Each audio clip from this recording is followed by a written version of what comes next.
Hey, what's up guys? Gypsy back here once again, bringing you my week 1 match in CFA Season 2 today. And if you guys have watched my draft analysis, you'll know which mons I've got on my squad for this season, my roster, and it's looking pretty threatening, looking like a pretty nice group of mons that I've got to play around with. So my first match is up against my buddy Paul, who goes by the name Fallop on Showdown, and he's got a nice team built around Mega Gardevoir. He's also got the Jirachi, which is a massive problem. He's got threats like Crawdon. As you can see, Tita, he's brought that too. And he's got a pretty threatening team. He's got Hazard Removal in Hitmonlee, and he's brought the Helios today as well, so that's pretty nice momentum for his team. Also threatens my Manaphy as it does outspeed. So jumping into the team I built today for this match, I won't be showing the actual team builder. I'll just be giving a quick rundown of the teams. For the CFA, I'll just be kind of giving an overview. For the MPL, I will be going into an in-depth team builder, just because that's the thought process behind MPL is sort of more, I guess you could say, in-depth. But I definitely do put solid thought into my CFA matches. It's just it's more of a time restriction thing on my part, unfortunately. But I will be showing you guys what I brought. So the first one of my team is Manaphy, and he's hidden behind Metagross. I don't know if you guys can see him right there, but Manaphy is here to do something kind of unorthodox, I guess you could say, for a Manaphy set. Manaphy is here to check the Crawdon. Now, Manaphy's set is, I'm a max HP, max defense set.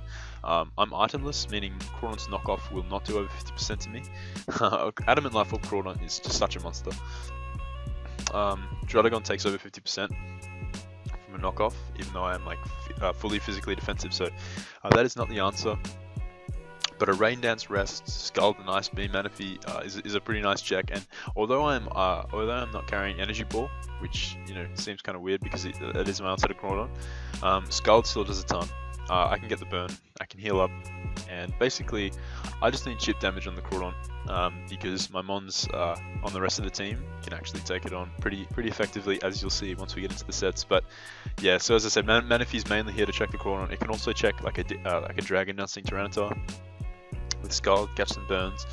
Rain Dance is really nice for recovery, and it can also check like a Scarfed Jirachi who wants to lock himself into Iron Head, because I will eventually break out and hit it up with a Scald. But Manaphy's main job is really here to check the Crawdon today. So my next member is Metagross. Metagross is here, an AV set, mainly to take on Mega Gardevoir. Now, I am going to be pretty hesitant switching into Mega Gardevoir because Paul's a really good player, and Metagross is a pretty nice answer to a lot of Gardevoirs, and the fact that I am bringing it today does kind of scream AV, or something of that nature, something maybe especially defensive, just to take on the Gardevoir. So I do have my Porygon 2 as my initial switch in, just scouting for something like Shadow Ball or Will-O-Wisp if he does want to run that on guard, which I do expect from him in this match.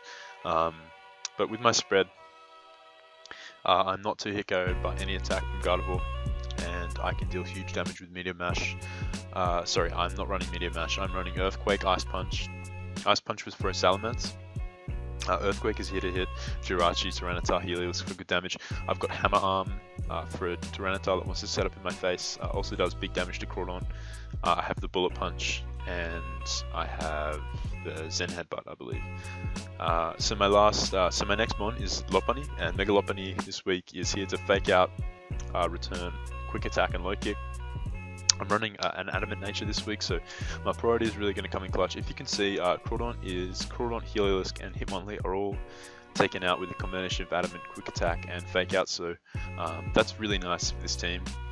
Adamant Fake Out plus Return will kill a standard Mega Gardevoir unless he's like physically defensive, which I don't think he will be bringing. Scarf Tita cannot outspeed Mega Lopunny even if it is Jolly Scarf, so low kick is really nice, even for like a boosting or a Scarf Tyranitar. So Lopunny does huge amount of work this game, but so does Metagross, so does Manaphy. So moving on, my next mon is my Druddigon, and my Druddigon is a Rocky Helmet rough skin set up rocks. I have the superpower for the Tyranitar and the Crawdon and the Heliolisk. I have Raw. Sorry, I'm not running Raw. I'm running Rest in case I need to rest up, just so the Crawdon can take more chip damage, hitting up my Rough Skin if need be. Because as I said, if I put Crawdon in range to die from Quick Attack and Fake Out, I'm looking pretty good. If he's something like a boosting set, like a Dragon Dance set, he still cannot outspeed Lopunny at +1, so that's really nice. You know, my priority is pretty deadly versus his team, but Drotagon is mainly here to just stand in the way of physical attackers for a little bit, let them take some chip damage, set up rocks, deter Rachi from spamming like Iron Head, because he will be taking massive damage from the combination of Rocky Helmet and Rough Skin. And it's, yeah, as I said, here to set up rocks. I do have the Sucker Punch, so if I need to get, you know, last ditch damage off on Rachi or Gardevoir, even frail mons like Hitmonlee or Heliolisk, that can come in pretty nice. My next mon is a mixed defensive Zapdos. Zapdos is here to, he's got the Rocky Helmet, so acting as a pretty nice Rachi check. I can easily tank Iron Head's Heart Stamps. If he's special Rachi, I take that on really well. I've got the Heat Wave, the Volt Switch, my Momentum, and the Roost.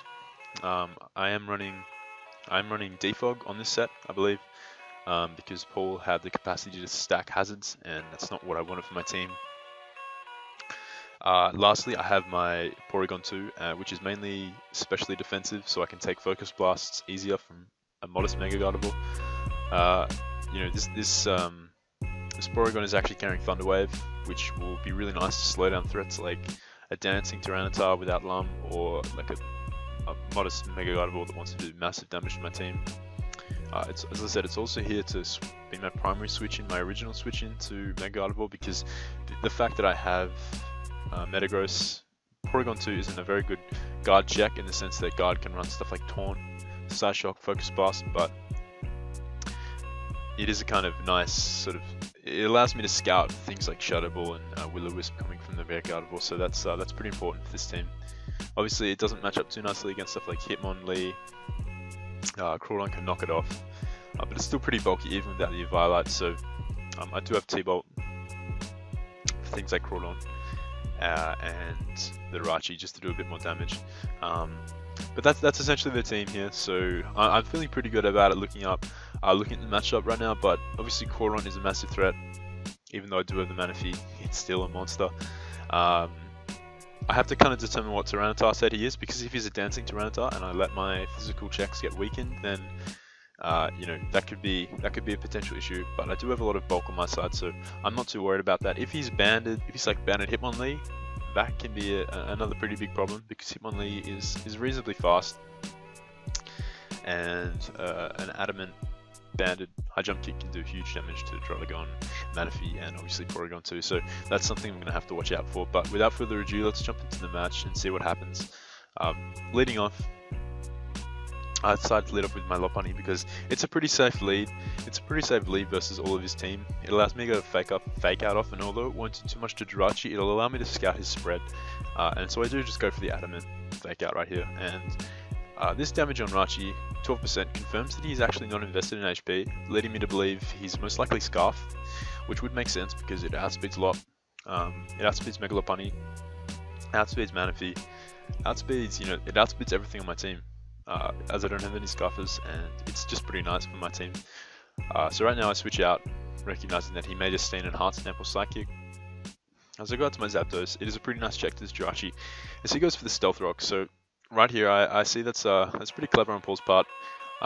He's most likely Scarf Stealth Rock, and the reason I say that is he wouldn't stay in on the fact that Fake Out did 12%, High Jump Kick had a chance to take him out there, so Paul's pretty smart. I do recognize that it is most likely Scarf Rachi, and Scarf Rachi with Stealth Rocks is a nice way to kind of lull opponents into a false sense of security, kind of thinking they're not Scarfed, when in fact Scarf Stealth Rocks is actually a pretty nice set. So I just bring in Zapdos here, and I can comfortably defog as he brings out his Gardevoir, and Gardevoir is a problem. Gardevoir is a massive threat. But we are going to scout. We're going to go out into the Porygon, but we're going to Volt Switch first. Now, the reason I stayed in here, I am a mixed defensive spread on my Zapdos, and even if I did take a Hyper Voice right here, I could comfortably heal up on the Jirachi, as Scarf Jirachi is not really doing much to my defensive Zapdos. I am carrying the Rocky Helmet, so that Jirachi is just hurting itself if it wants to stay in. I can comfortably take hits from the Heliolisk and Roost up. And I can outspeed the Chlorita and hit with a Volt Switch, so Zapdos is pretty nice. It has a pretty nice stun healing, so I wasn't too worried about taking a Hyper Voice, but he actually reveals to be slower than my Zapdos, so Paul after the match revealed to me that he had enough speed in his base form to outspeed and min speed Zapdos, but I was creeping that investment just a bit, and I actually did manage to catch him on that and outspeed the Gardevoir right there. So this allows me to go right out into my Porygon 2 as I trace the Pixelate as he just fires off the Will-O-Wisp. So that was really nice. Luckily we had Porygon 2 to tank that. Obviously Metagross wouldn't have appreciated catching a Will-O-Wisp right there, but now I can just fire off a T-Wave as he reveals Carmine. So the fact that he's shown off Carmine kind of makes me think that he's more than likely Carmine, Psyshock, Will-O-Wisp, and Hyper Voice, which would make sense. Carmine to break down my walls, maybe he wants to boost alongside Manaphy, Will-O-Wisp obviously to burn Metagross. So right here, while I could have stayed in and fired off a few hits, I didn't want to risk him boosting up anymore. I didn't think he'd Willow here. It was a possible play, but I could have had Shadow Ball and just kind of whittled him down a bit more, as he hasn't shown recovery. It's unlikely that he has Wish, considering he has Calm Mind and Will-O-Wisp, so I figured he was just a standard boosting spread with boosting set with the Mega Gardevoir, and you know, were I to stay in and wear down the Gardevoir with Porygon, allowing it to go down, Metagross would have been able to just come in and revenge, and I don't really need Porygon that much for the rest of the match. It doesn't have the best matchup versus his Mons. Cordon knocks it off, Hitmonlee takes it out of that range. Nonetheless, I switch out to my Metagross as he gets paralyzed. Now, Paul told me in the chat, and he's a pretty honest guy, so I believe him. He told me he went for the Willow here, so that's pretty unfortunate on his part. He definitely would have been in a nice position had Metagross caught the burn here, but I guess we'll never know as he gets paralyzed. And right here, I just go for the Earthquake, predicting the Crawdon to come in. Now, the reason I didn't go for Hammer Arm was if he wanted to switch in my Jirachi, Earthquake hit everything on his team for at least neutral damage. If he wanted to switch in something like the Jirachi, well, it would have hit him for neutral. Earthquake did more. So right here, I just opted to go for the Earthquake there. If he wanted to go into Hitmonlee, I didn't risk a speed drop. If he wanted to go on the Heliolisk, he would have done the same amount of damage, but I just felt as though Earthquake was best overall. If you stayed in with the Mega Guard there, then Earthquake would have at least dealt more than 4 times just as Hammer Arm, so that was my reasoning behind that play. Anyway, in comes the Crawdon. I switch out to my Manaphy to switch into this Crawdon as he knocks off, and it does 40, as you can see. He's Life Orb, so I still does a ton even though I'm itemless and max defense. So right here, I fire off the Ice Beam, predicting him to switch out. He wasn't going to stay in, and I kind of figured that he'd go out to his Heliolisk. Heliolisk could easily take an Energy Ball, not easily, but he could take an Energy Ball quite well, as a crit Ice Beam does 38%, so this Heliolisk seems to have some bulk. But right here, I just switch out, knowing my Zapdos can eat up any hit, as I am predominantly physically defensive, but I do have a nice amount of special defense investment. As he just vaults out here, going into his Mega Gardevoir, I just Volt Switch myself. Now, I really don't lose much by going back out to my Porygon. If he wants to Willow again, I can comfortably eat that up. As he just Hyper Voices, and with the Para, I will be able to outspeed and just heal up. As in comes the Hitmonlee. That was a really nice play on Paul's part, knowing that I'd heal up. I was unlikely to T-Wave again, so now I just go out to my Druddigon, knowing Hitmonlee will take high jump kick damage. And the thing is, if he's like a Sash set, this damage puts him in range to die from any one of Lopunny's attacks. Although Fake Out plus Quick Attack would have taken that regardless if he was Sash, as it does just over 50. Fake Out, Quick Attack respectively. As he fires off the Banded Adamant High Jump Kick, so that's big damage against Reckless against my Druddigon. So right here, I just suck up, putting him in range of a Fake Out or a Quick Attack. As he fires off the second High Jump Kick. And with the Rocky Helmet damage, he's well and truly, and Rough Skin, he's well and truly in range to die from any attack from Lopunny. Even a Bullet Punch from Metagross, especially Bullet Punch from Metagross. As in comes the Crawdon. I throw the Quick Attack. I presume he went for Aqua Jet there, just trying to get some last-ditch damage off on Lopunny, but he wasn't expecting the Quick Attack. He told me during the match. So in comes my Zapdos. As he goes for the Heart Stamp. He gets flinched by the Rocky Helmet, and I switch out here to my Metagross, thinking that, you know, even though he's taking Rocky Helmet damage, he can just kind of stay in and hope for the flinch right here. It is in his favor to get the flinch, and I didn't want to risk my Zapdos right there, as you know, it can potentially heal up on the Heliolisk. So right here, I go out to my Metagross as he fires off another Heart Stamp. and I can comfortably go for the Earthquake here. It does take out the guard at that range of health. And now in comes the Hitmonlee, to which I can just Bullet Punch. I suppose he scouts right here for the Bullet Punch and goes out in his Jirachi. And the reason, now I'll just explain this play right here. I switch out to my Zapdos, and the reason for this was I predicted him to Healing Wish up. This turn I predicted him to Healing Wish up his Hitmonlee. And the reason I got into Zapdos was if he did Healing Wish up his Hitmonlee, he'd be forced to attack my Zapdos. Meaning he'd take Rocky Helmet damage, assuming he didn't go for something like Stone Edge, which would then put it in guaranteed range to die from any hit from Metagross or any hit from Lopunny. So he actually goes for the Trick. Now the Trick was pretty interesting. I was also concerned about Trick. If he had tricked my Metagross, then it would have. Metagross has a really nice time versus the rest of his team, comfortably taking out Hitmonlee with Bullet Punch, eating any hit from Heliolisk and killing it with Earthquake or Hammer Arm respectively, and taking out Tyranitar with a Hammer Arm. I can live because I am max HP, so I can pretty comfortably live any attack from Tyranitar. I don't think he's going to be banned Tyranitar, so I was pretty confident in Metagross putting in work for the rest of the match. So I didn't want to risk the Trick, and I didn't want to risk Healing Wish, healing up the Hitmonlee, and then having a poor matchup versus and then Metagross having a poor matchup versus banded Hitmonlee at full health. So I do make the play. I go out to my Zapdos as he tricks. He takes the Rocky Helmet, which is really fine for me, to be honest. I can just go out to my Manaphy. And now he takes the opportunity to Healing Wish up. So in comes Tyranitar, as I suppose, it was an interesting play on his part. He didn't think Hitmonlee was worth healing back up, and I can understand because I have already shown Fake Out plus Quick Attack. Hitmonlee is not going to sweep the rest of my team. It's just going to die to Lopunny, so in comes the Tyranitar, and this is where it starts to get interesting. He proceeds to... I go for Rain Dance right here, and the reason I go for Rain Dance is, Scald's going to be doing more in the rain. I knew that a +1, a Scarf Tyranitar can't kill me from that range. If he were to go before me, then he would be faster than my Manaphy, meaning I could switch to the appropriate counter. If he was going to Dragon Dance, I can eat a Stone Edge at +1, and even a Thunder Punch. Obviously, Stone Edge does more. So I was pretty comfortable just Rain Dancing here, as I can now fire off a Scald on his second Dragon Dance, and this is fine.